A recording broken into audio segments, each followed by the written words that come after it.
Thank you, Dianne, Wanja, for making the time to reflect on the moments of truth and how they can help us attract more guests and increase our membership at the clubs. Please tell us a bit about your journey in Toastmasters, first of all. All right. Well, when I joined Toastmasters, I think it was around 2018, and at the time, Altesh Tobias was the vice president membership of Alibad's Toastmasters Club, Mm. of which I'm currently a member. And he welcomed me so warmly, together with Caroline Gaduru, Monica Mbogo, Lynette Njeri, and the rest. They were so warm in welcoming me, and I felt like, with Carol Gaduru and them, I felt like one of the girls. And with Oltesh, I felt like someone who's very professional and just has a passion for Toastmasters. And I wanted a bit of that. And then the Right. speeches, when I attended as a guest, the speeches were so good. And I Mhm. kept thinking, I want to be like that. So Right. that's how my Toastmasters journey began. And then I got a mentor who's currently Monica Mbogwa. So that's my mentor if to Right. date. Right. And I think having a mentor also really helped. So I've gotten through, I'm almost finishing my second path of at Toastmasters in the Toastmasters curriculum. I have been a vice president membership, president of Alibad's Toastmasters Club, area director. I've served in different areas and also served in the Toastmasters East African Conference 2022 as Mm. PR and marketing and production manager, and among many other things. It's been an amazing journey. Great. Absolutely. Indeed, it does sound like an amazing journey. And something that I think jumped out for me, particularly because it's related to what we are going to talk about, is how warmly Oltesh and the other person you mentioned welcomed you to the club, and that had a huge impact on your ability to integrate with the club and your willingness to join the club. So I think that first contact is quite important. And that is exactly what we are going to be talking about for the next couple of minutes.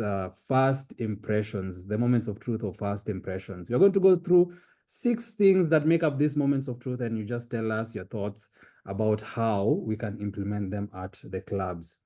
The first aspect of the first impressions is guests are greeted warmly and introduced to officers and members of the club. Who is responsible for doing this welcoming? That's an interesting question. Now, I strongly believe when you, for example, I'm just thinking of the way I was welcomed when I got to Early Birds the first time. So there was a sergeant at arms at the door. Right. Those days it was physical meetings. We didn't have online meetings. So there was a sergeant at arms at the door, and Mhm. he greeted me really warmly and told me to sign a book and all of that. And so that's what I did. And he greeted me really warmly and showed me where to sit. And at Mhm. Alibads, we serve breakfast. Right, So right. actually, I remember him telling me you can put your bags down and have some breakfast. So while I was at breakfast, I was approached by the vice president membership. And then they asked me, hey, what's your name? Is this your first time? And so I felt really warmly welcomed. And then Mhm. after that, I wasn't personally introduced to the exco, but they introduced the exco during Mhm. the meeting. And so I think it's very good when that Mhm. happens. So first it's the person you meet at the door, who's usually the sergeant at arms. And then after that, there is a vice president of membership who should have their eyes roaming around as people come in to ensure that they spot the guests and make them feel welcomed. And then after that, then there's the president or the presiding officer at the meeting that now introduces the structure of the club to Mhm. the guests. So I believe those are the people. That's how it should be. It doesn't have to be in that specific order. And then, but at the end of the day, as members of the club, it Mhm. is also our responsibility to ensure that we welcome guests ourselves. If you don't have to be an EXCO member to welcome a guest, the minute you see a new face in the room, welcome them. Tell them, ask them about themselves and tell them about yourself. Form a Right. relationship right there. Yeah, absolutely. I think it is quite important for us to have someone actually standing at the door, waiting to welcome the guests, whether they are members who are just coming for the meeting, whether they are visiting Toastmasters, whether they are guests who are coming to a Toastmasters meeting for the first time. We need Correct. someone at every club to do it. Yeah. I think Yeah. both physically and even virtually. Yeah. And then there's that aspect. We're here to learn to communicate. And even though you're Yes. an introvert, you're a member who's an introvert, you can use that opportunity to learn how to speak to strangers. Just tell them about the club, tell them about your journey. I think it does have a huge impact on whether we are going to convert someone if they're talked to at the beginning of the meeting. Correct. Then we move on to the next part of this moment of truth, which is the guest book and a name tag. And name tags are provided. Yeah. Why do you think these matter in creating a positive first impression? All right. Once again, I'll go back to the way I felt as a guest and the Mhm, way I feel as a guest in other clubs when I visit. When there is a guest book and name tags, I mhm, feel that the club is quite professional. I feel that they are organized and that they are taking this meeting seriously. mhm, It it also sends a message that we care. We care about you. We care about think of someone's home, okay? right.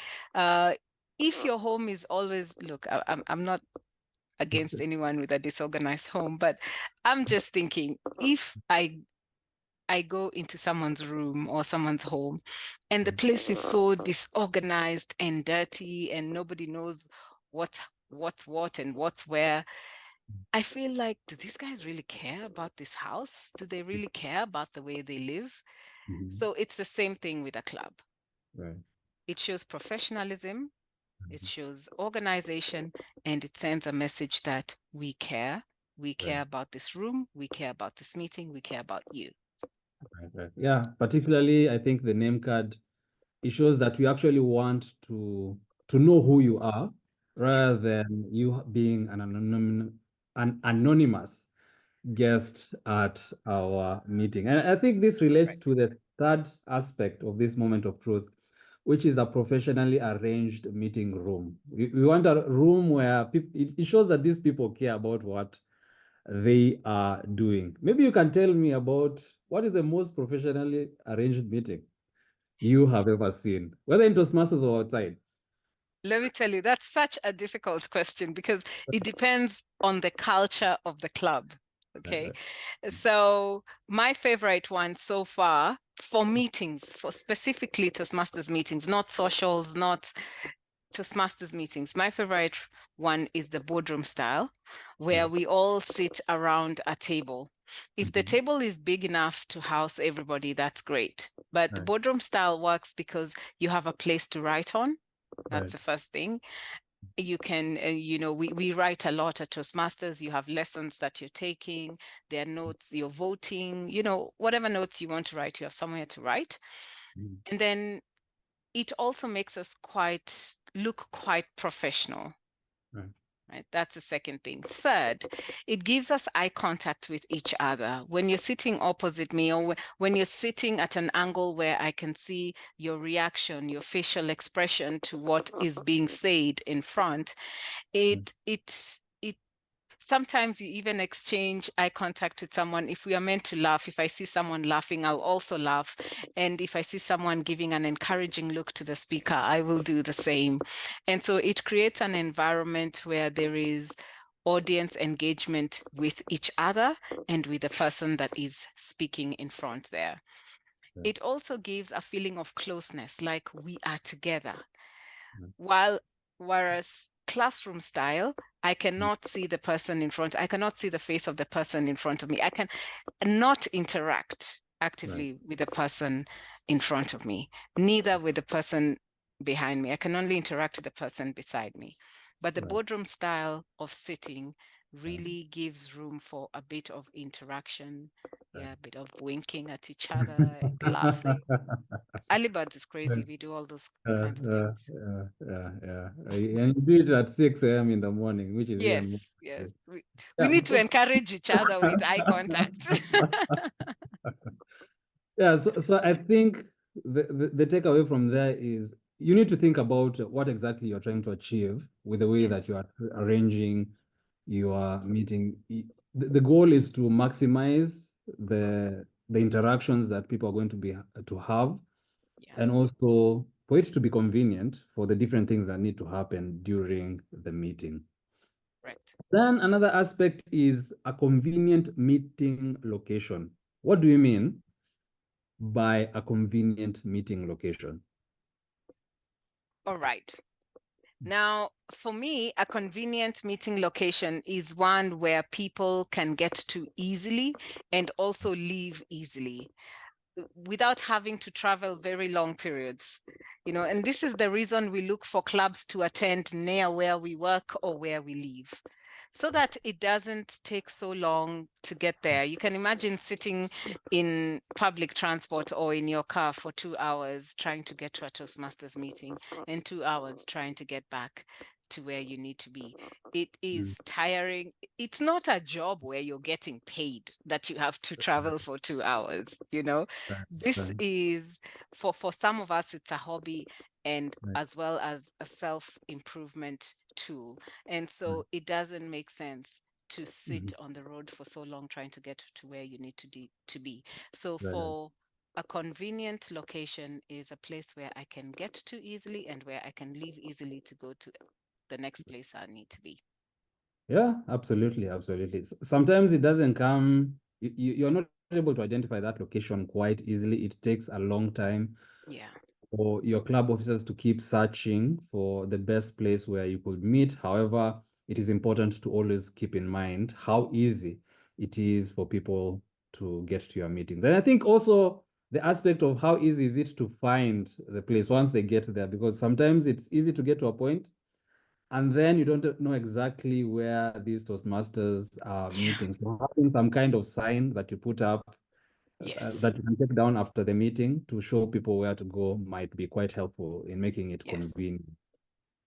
Then the second last aspect is guests are invited to address the club. How does this give the guests a taste of being a member? Now, when guests are invited to address the club, it reduces the us and them distance. Right. How I can explain that, in my view, that is, how I can explain that in an organization, a company, where management, if you're in management, then this is us, okay? Then there is them, the workers. So Right. when we have that us versus them attitude or culture, it creates a wall. Mhm. And that's why sometimes you'll find, in some cases, not in all cases, but you'll find workers are trying to cut corners to get things done because, the time, they just want to get paid. Then management does not like the workers because they're not doing what they're supposed to do. And I used to work in such an organization, and then I was put in a position where I had to bridge that. And bridging it simply means involving the workers, in this case, the members or the guests rather, in what we are doing. So Right. asking them to speak says to them, you are one of us. You are not outside this circle. You're within this circle. So you are doing what we are doing. And we will cheer you on and we will encourage you. So do Right. not fear. Do not worry. You're one of us. Right, right, right. I like that image that you've just created where you have a circle. The circle needs to be professional, that we are showing that we are serious about what we are doing inside, but as well, we are trying to invite people to become part of that circle. Then Yes. finally, guests are invited to join. This is part of their first impressions. What is the wrong way of doing this? And what is the right way of inviting guests to join your club? That's like a trick question. It's funny that it's the last question, so it's Right, interesting. right. Let me start with the wrong way of doing it, because the right way is definitely the opposite. Right. Now, I feel, and this is just a personal opinion, because one, I have been a guest in many occasions and also a first-time guest at my club. And I have also been a vice president of membership. So I'm talking from experience of being on both sides of the coin. Now, I find two main wrong ways of doing it. One, when the VPN takes the contact of the guests, or the vice president membership takes the contact of the guest and doesn't follow up at all. It's like sending someone a blank invitation. You're Right. telling them to join, but you're not giving them details. You're not following up. Follow up with questions like, why do you want to join? How can we help you? What goals do you want to achieve, and how can we help you achieve them? And that's how you start roping people in. The other wrong way, the second wrong way of doing it, is the vice president membership takes the contact of the guest, then calls them incessantly, like those sales calls we receive for property developments, That is also very annoying. Right. Let it be a relationship that is formed from the get-go. Right. As the VPM, I take your contact details, and then I let you know if you have expressed interest. I will send you information on what we are all about. Right. After that, I will possibly talk to you about coming to the next meeting as a guest to just have some fun and learn. And then we can talk again. Or however you want to do it, whatever your strategy is, just ensure that you're not incessantly calling them Right. and you are not sending them a blank invitation. Right. Right. Right. Yeah, I think based on the fact that we are clubs, we are not organizations, we are not a real estate organization. We're actually trying to create a relationship with these people. They become part of a community. And so thinking about that when reaching out to them to ask them to join can be quite helpful. Yeah, Thank you so much, Dianne, for your wisdom. And I think two things that I'm taking away from this is that we need to show people through the first impressions that we make that we are yeah, serious about what we are doing. yeah, At the same time, we need to show them that we are warm and we want them to be part of the community yeah. that we have created. And I think if our clubs were to focus on those two things in trying to implement this first moment of truth, then we will be quite successful. Agreed. Yeah, thank you so much, Dan, for making the time this afternoon. Hope you enjoy the rest of your weekend. Thank you. And you too. Thank you, Robert, for the work that you're doing. We appreciate you a lot. Thank you.